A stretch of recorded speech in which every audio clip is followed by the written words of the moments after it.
The fluorescent lights of Courtroom 7B cast harsh shadows across Marcus Webb's weathered face as he stood behind the defense table, his maintenance uniform still bearing the faint smell of industrial cleaner. The judge's gavel hovered in the air, poised to dismiss the case, when Marcus's voice cut through the murmurs of the packed gallery. "Your Honor, I invoke my right to represent the defendant." The courtroom fell silent. District Attorney Chun's perfectly tailored suit seemed to stiffen as she turned to face the man who, moments ago, had been emptying trash cans in the corridor. The defendant, Victoria Ashford, tech billionaire accused of orchestrating a $800 million securities fraud, stared at Marcus with a mixture of confusion and desperate hope. "Sir," Judge Morrison's eyebrows arched, "are you a licensed attorney?" "I am, Your Honor. New York Bar," admitted 2008 Marcus Webb. "I'll be filing my notice of appearance immediately." None of them knew this moment would unravel the largest financial conspiracy in pharmaceutical history. But before we continue, I want to hear from you. Drop a comment letting me know where you're watching from, and if you haven't already, hit that subscribe button. Stories like this one need to be told. Now, what made Marcus Webb, a courthouse janitor who'd spent the last 7 years invisible to everyone around him, step forward at that exact moment? 3 months earlier, Marcus had been just another ghost haunting the halls of the Manhattan Criminal Courts building. 52 years old, gray threading through his dark hair, shoulders slightly stooped from years of pushing cleaning carts and avoiding eye contact. He arrived at 5 a.m. each morning, before the lawyers in their expensive shoes tracked mud across marble floors, before the accused and their families filled the benches with their desperation. His studio apartment in Queens was a study in careful economy. A hot plate, a narrow bed, a small table where he ate his meals alone, looking at the single photograph he'd salvaged from his former life, his daughter Maya at her high school graduation, laughing, brilliant, before everything fell apart. Marcus had once been someone different. Once he'd worn $1,000 suits and argued before federal appellate courts. Once he'd been the youngest partner at Dalton and Reeves, the firm that represented Fortune 500 companies and shaped regulatory policy. Once he'd had a brownstone in Brooklyn, a daughter in pre-med at Columbia, and a future that gleamed like polished brass. That was before the Meridian case. Before he discovered his firm was helping a defense contractor bury evidence of faulty body armor that had gotten soldiers killed.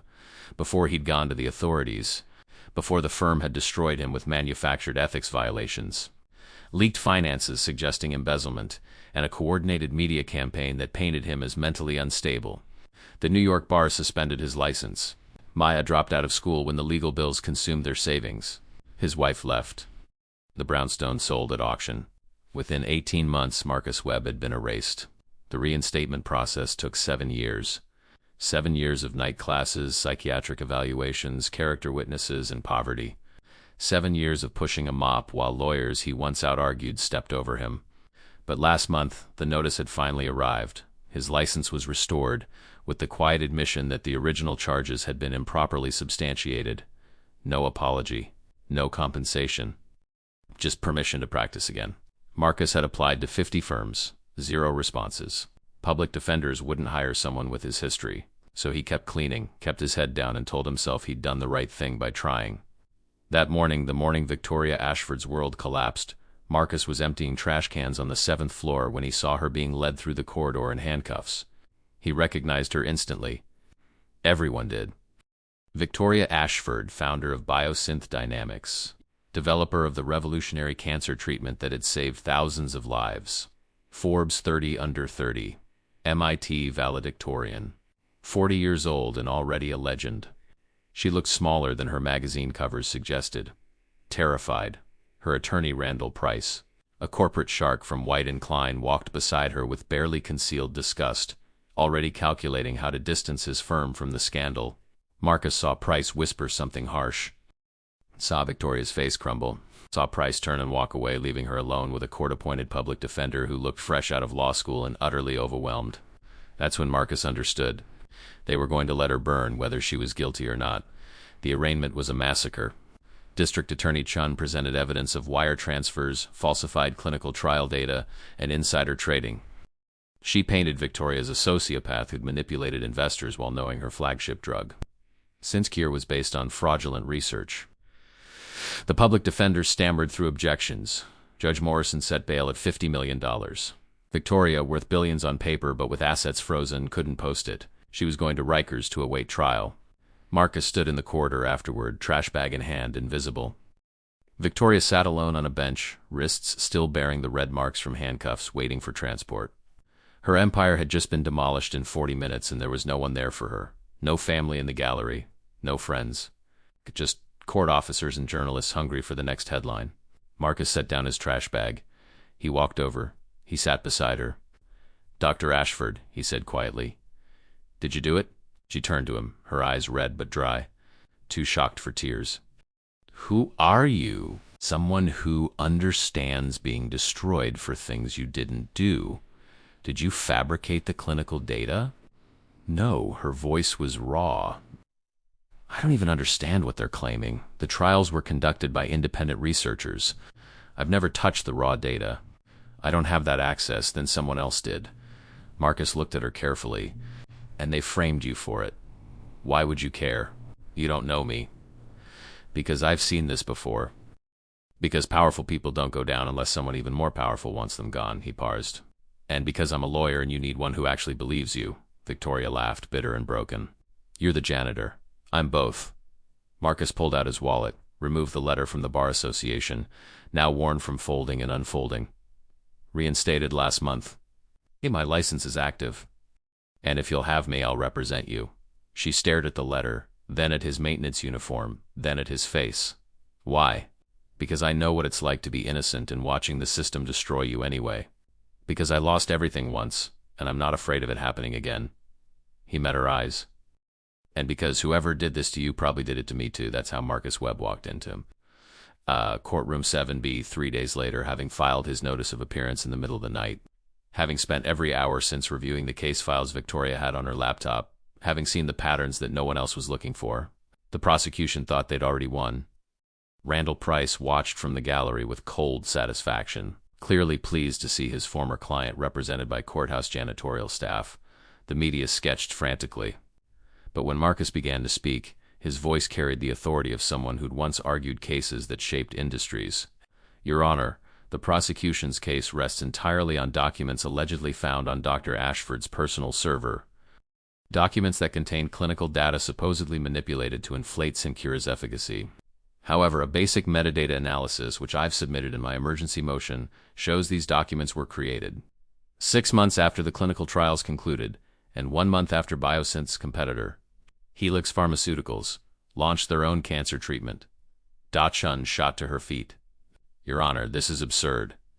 The defendant had no access to the specific server where these documents were found, which was maintained by her research director, Dr. Kenneth Marsh, who conveniently resigned 2 weeks before the SEC began its investigation and has since disappeared." Marcus laid out a series of exhibits with practiced precision. Dr. Marsh was the only person with administrative privileges to that system. Dr. Marsh also, according to financial records I've subpoenaed, received $4.5 million from an offshore account registered to a shell company that shares board members. With Helix Pharmaceuticals, the courtroom erupted. Judge Morrison's gavel cracked like a gunshot. "Counselor," the judge said slowly, "are you suggesting this is a corporate sabotage case?"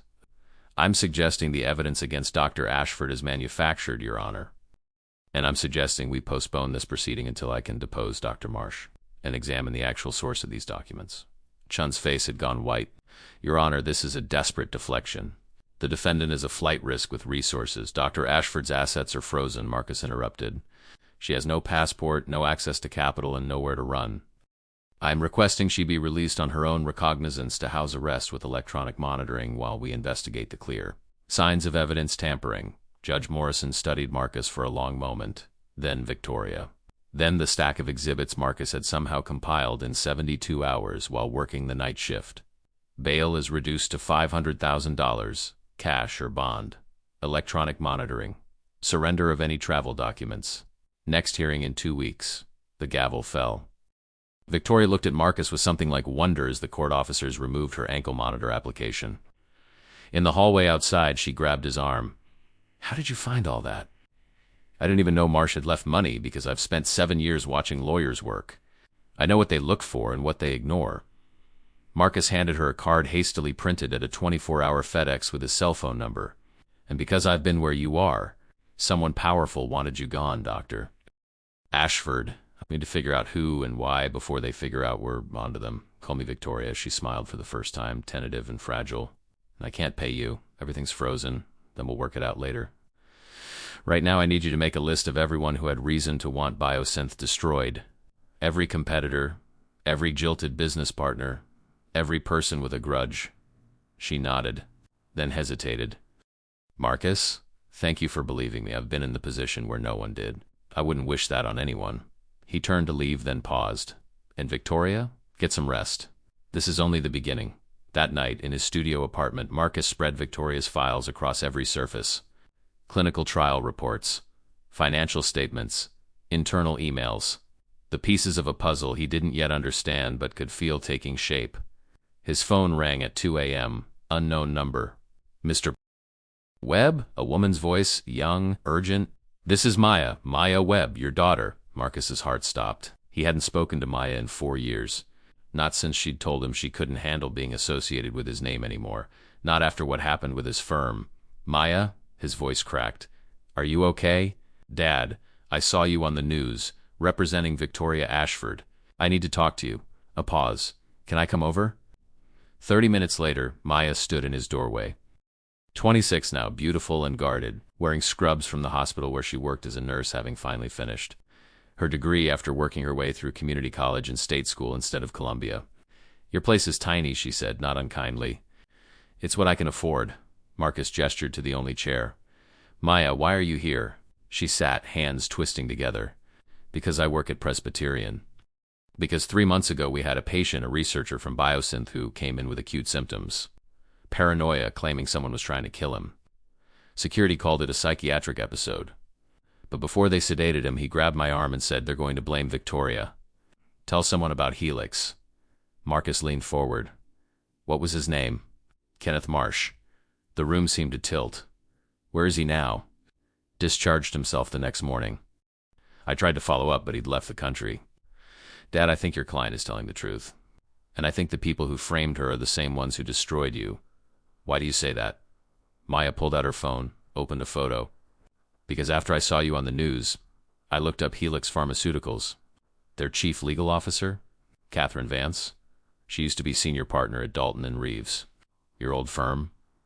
Marcus stared at the photograph. Catherine Vance.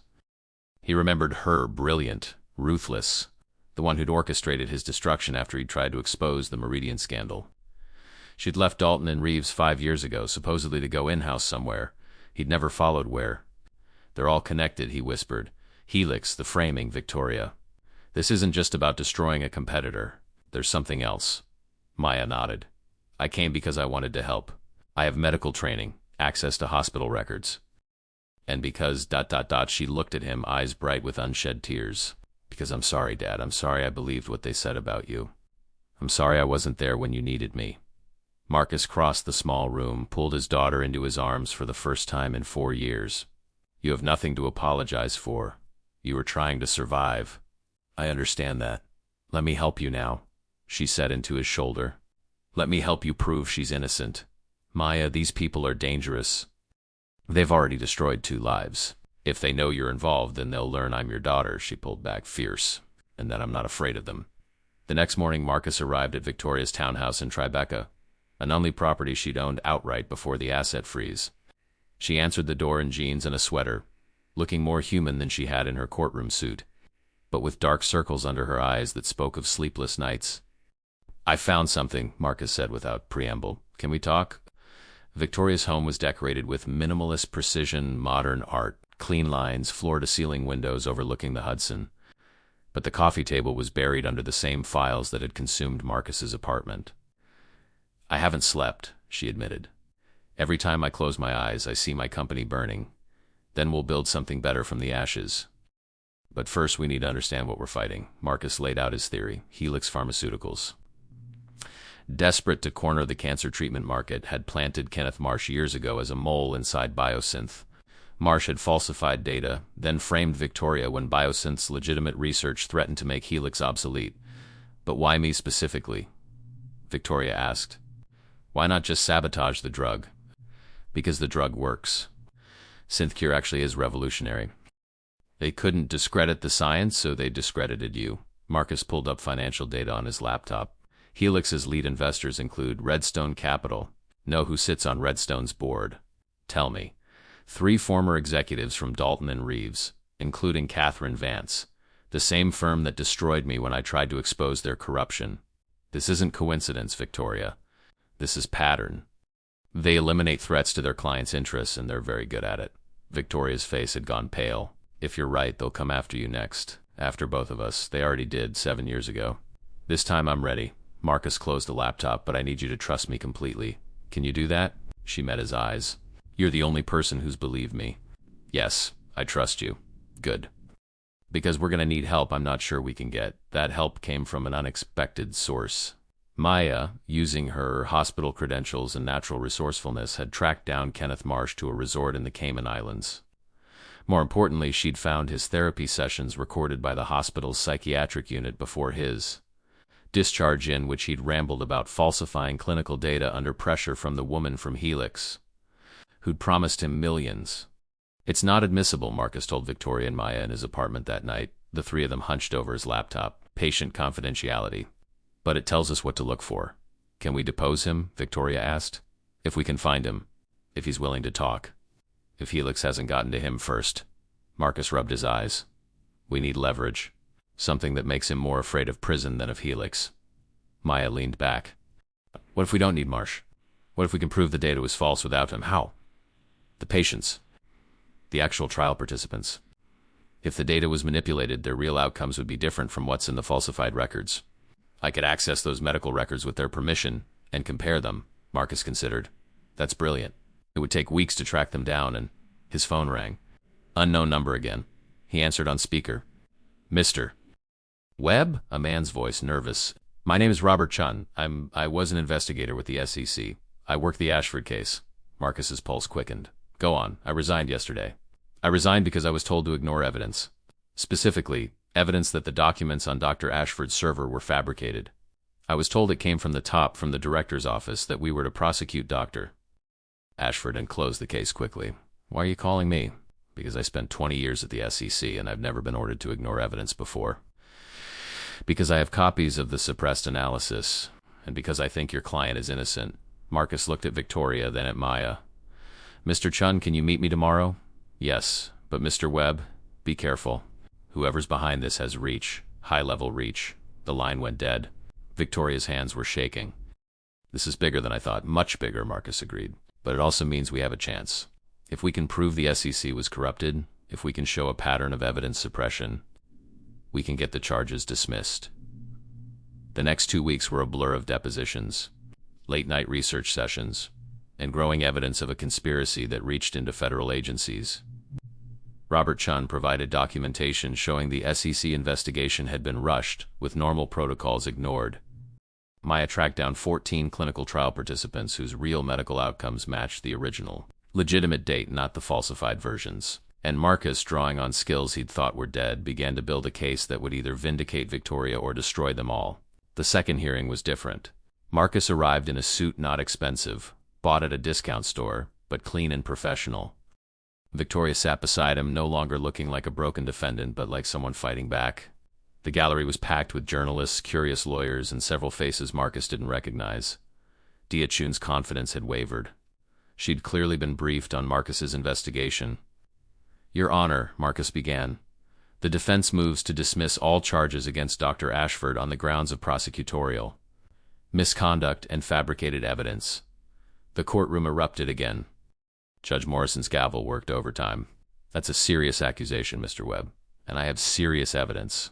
Your Honor, Marcus presented Robert Chun's documentation, Maya's patient interviews, and a forensic computer analysis showing the documents had been created and backdated using software that matched programs installed on Kenneth Marsh's personal computer, not Victoria's.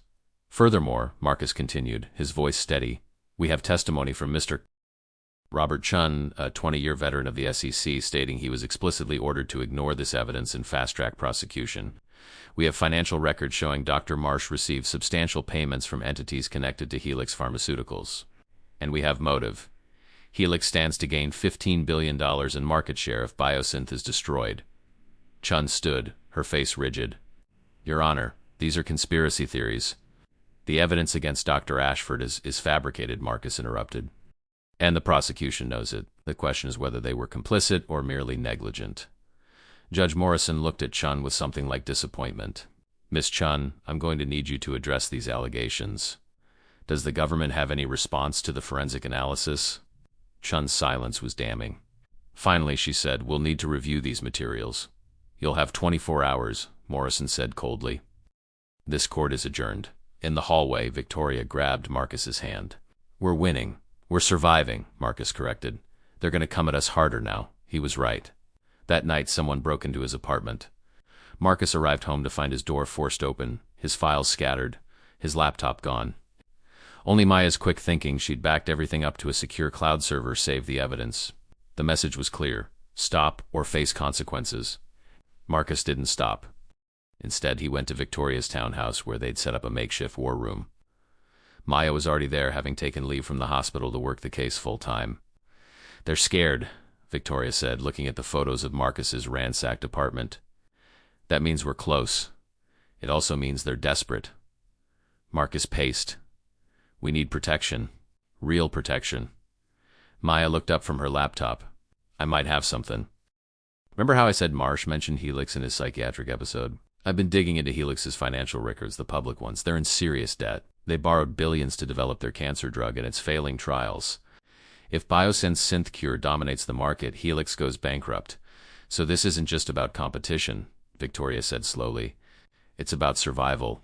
They had to destroy me or collapse, which makes them even more dangerous, Marcus said. A company with nothing to lose will do anything. The proof came 2 days later, in the form of an assassination attempt that none of them saw coming. Marcus was walking to the courthouse for a status conference when a black SUV jumped the curb. He dove behind a parked car as the vehicle mounted the sidewalk, missing him by inches. The SUV roared away before anyone could get a plate number. The police called it a traffic accident. Marcus knew better. That evening, Victoria insisted he stay at her townhouse. You're not safe alone. Neither am I. We're stronger together, so Marcus moved into Victoria's guest room. And the three of them, Marcus, Victoria, and Maya, became an unlikely team living in a fortress of locked doors and security cameras. It was Maya who noticed the pattern in Helix's financial records. It's late one night, hunched over spreadsheets, she called out, Dad, Victoria. Look at this. She'd traced a series of shell companies back to their ultimate owner, Redstone Capital, the investment firm that funded Helix. And Redstone's largest single investor was a pension fund managed by Dalton and Reeves Marcus's old firm. They're all connected, Marcus breathed. The firm that destroyed me is the same firm funding the company that framed Victoria. This isn't two separate conspiracies. It's one, which means Catherine Vance has been orchestrating this from the beginning, Victoria said. She helped destroy you to protect Dalton and Reeves' client. Now she's doing it again to protect Helix. And she'll keep doing it until we stop her. Marcus looked at both women.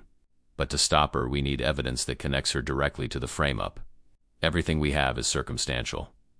Maya smiled grimly. Then let's get the evidence. The plan was dangerous and probably illegal. Maya would pose as a pharmaceutical consultant seeking employment at Helix. Victoria would use her industry connections to set up meetings. And Marcus would use his legal skills to make everything they found admissible in court. It took 3 days for Maya to get inside Helix's offices. She wore a wire, provided by Robert Chun, who'd connected them with FBI agents, who'd been investigating Helix for unrelated fraud. What Maya found was damning. Emails between Catherine Vance and Helix executives explicitly discussing the plan to frame Victoria. Falsified data and rush prosecution through their contacts at the SEC. But the real bombshell came from an unexpected source. Kenneth Marsh, hiding in the Cayman Islands, terrified and broke, reached out to Marcus through an intermediary. Helix had stopped paying him. He was ready to talk. Marcus flew to the Caymans with an FBI agent. The deposition took 6 hours. Marsh confessed everything, how Vance had recruited him, how he'd falsified the data, how he'd been promised $10 million that never fully materialized. He provided emails, wire transfer records, and recordings he'd secretly made of his conversations with Vance. Why did you do it? Marcus asked at the end. Marsh looked broken. Because I was drowning in debt. Because they promised me a future. Because I never thought I'd be caught. He met Marcus's eyes. I'm sorry. I know that doesn't fix anything, but I'm sorry. You can start making it right by testifying. Marsh nodded. I will. I'm done running. The final hearing was scheduled for a gray Monday in November. The courtroom was packed, not just with journalists now, but with federal agents, representatives from the SEC, and lawyers from multiple firms watching the drama unfold. Da Chun had been replaced by a special prosecutor appointed by the Attorney General's office. Catherine Vance sat in the gallery, flanked by attorneys from 3 different firms, her face a mask of controlled fury. Marcus stood before Judge Morrison with Victoria beside him. Maya sat in the first row of the gallery, dressed professionally, ready to testify if needed. Your Honor, Marcus began, 3 months ago, Dr. Victoria Ashford was accused of securities fraud based on evidence we now know was entirely fabricated. The defense presents sworn testimony from Dr. Kenneth Marsh, the actual perpetrator of the fraud, who acted at the direction of Catherine Vance and Helix Pharmaceuticals in a coordinated effort to destroy Biosynth Dynamics. He presented exhibits methodically: Marsh's confession, the wire transfers, the emails, Maya's recordings from inside Helix, and the sex-suppressed evidence. Each piece built on the last, creating an undeniable picture of corporate conspiracy and corruption. Furthermore, Marcus continued, this conspiracy extends beyond Dr. Ashford's case. Catherine Vance, acting through the law firm Dalton and Reeves and its client network, has engaged in a pattern of evidence fabrication and judicial manipulation spanning at least 7 years. I present evidence that the same tactics used against Dr. Ashford were used to destroy my own career when I attempted to expose misconduct at Dalton and Reeves. Vance's lawyers erupted in objections. Judge Morrison silenced them with a look. Miss Vance will have her day in court, Morrison said coldly. Today's about Dr. Ashford. The special prosecutor stood. Your Honor, the government moves to dismiss all charges against Dr. Victoria Ashford and requests the court recommend criminal investigation of Catherine Vance, Helix Pharmaceuticals, and all parties involved in this conspiracy. Judge Morrison didn't hesitate. Motion granted. Dr. Ashford, all charges are dismissed with prejudice. You are free to go, she turned to Vance. Ms. Vance, I'm issuing an order for your immediate arrest on charges of conspiracy to commit fraud, obstruction of justice, and subornation of perjury. Bailiff. The courtroom exploded into chaos. Reporters rushed for the exits. Vance's lawyers surrounded her, already shouting about appeals. Federal agents moved in to make arrests, not just of Vance, but of 2 Helix executives who'd been present. Marcus felt Victoria's hand grip his arm as tears streamed down her face. In the gallery, Maya was crying too, smiling through the tears. It was over. They'd won. But the real victory came 2 months later. In the quiet aftermath, when the headlines had faded and the trials of Vance and the Helix executives were grinding through the system, Marcus stood in front of a small office in downtown Manhattan, modest, affordable, with clean windows and good light. The sign on the door read, Webb and Ashford, Justice Advocacy. Victoria had insisted on the partnership. More than that, she'd insisted on funding it with her unfrozen assets. Now that Biosynth's reputation had been restored and its stock had recovered, the firm's mission was simple: provide legal defense to people targeted by corporate corruption, especially those who couldn't afford traditional representation. Maya had enrolled in law school at Fordham, night classes while she continued nursing. She worked part-time at the firm, using her medical expertise on cases involving pharmaceutical companies and healthcare fraud. The first case they took was representing a whistleblower from a defense contractor, the same type of case that had destroyed Marcus the first time. But this time he had allies. This time he wasn't alone. Victoria found him there one evening, sitting at his new desk, looking at the photograph of Maya, now updated to include a recent picture of the 3 of them together, taken after the dismissal hearing. Having second thoughts? She asked, leaning against the doorframe. About taking on powerful corporations with unlimited resources? Always. Marcus smiled. But I've learned something. The powerful can be beaten if you're willing to risk everything. Is that what we're doing? Risking everything? Every single day? He stood, walked over to her. But we're doing it together now. That makes all the difference. Victoria had changed in the past months. The terror had faded, replaced by something harder and more determined. She'd restructured Biosynth, forced out board members who'd abandoned her, and refocused the company on research that mattered rather than profits that impressed Wall Street. But she'd also become softer in private moments. With Marcus. With Maya. With the small circle of people who'd stood by her when the world had tried to burn her down. I never thanked you properly, she said quietly, for believing me when no one else did. You thanked me by trusting me, by fighting instead of breaking. Marcus hesitated, then reached out to touch her hand. And by giving me a reason to believe in the law again. Is that all I gave you? Her eyes met his, vulnerable and hopeful. Marcus smiled. No. You gave me back my life. You gave me back my daughter. Gave me back myself. They'd been circling this moment for weeks. The growing closeness that had developed through shared danger and late-night strategy sessions. The way Victoria's hand would find his during stressful moments. The way Marcus had started noticing the gold flecks in her eyes when she smiled. Marcus, Victoria said, her voice barely a whisper, I need you to know something. It's firm, this partnership. It's not just professional for me. You're not just my lawyer. What am I? She stepped closer. You're the person who saved me. The person who saw me when I was invisible. The person I want standing beside me, not just in courtrooms, but in life. Marcus cupped her face gently, his thumb brushing her cheek. You saved me too. You gave me purpose again. Hope. Something to fight for beyond just survival. Their first kiss was soft. Tentative. Two people who'd been broken learning to trust again. Two people who'd lost everything, discovering they could build something new. When they pulled apart, Victoria was crying again, but these were different tears. Happy ones. Maya's gonna give us so much grief about this, she said, laughing through the tears. Maya's been making bets about when we'd figure it out. Marcus smiled. She's been 3 steps ahead of us the entire time. They stood there in the quiet office, holding each other as the city lights flickered on outside. 2 survivors. 2 fighters. 2 people who'd been given second chances and had grabbed them with both hands. The next morning, Marcus arrived at the office to find Maya already there, grinning wickedly.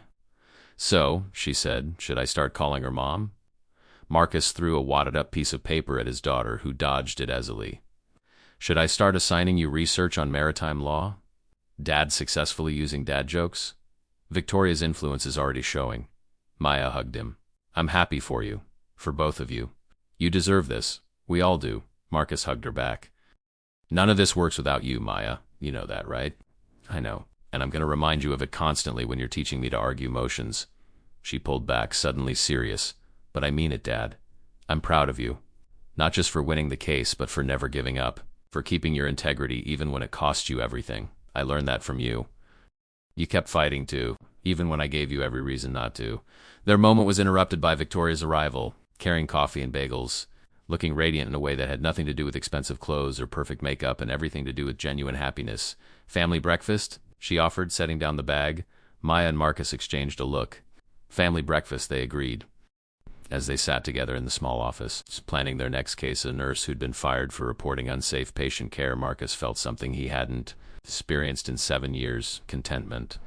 Not the kind that came from comfort or security, but the kind that came from purpose, from belonging, from fighting the good fight alongside people who mattered. His phone rang, another potential client, another person targeted by powerful interests who needed someone willing to stand up for them. Marcus answered. Webb and Ashford Justice Advocacy. How can we help? Because that was the point in the end. Not revenge, not vindication, but help, justice. Using his rebuilt life to rebuild others. He'd been given a second chance, and he was going to spend the rest of his life making sure others got the same opportunity. The courtroom battles would continue. Catherine,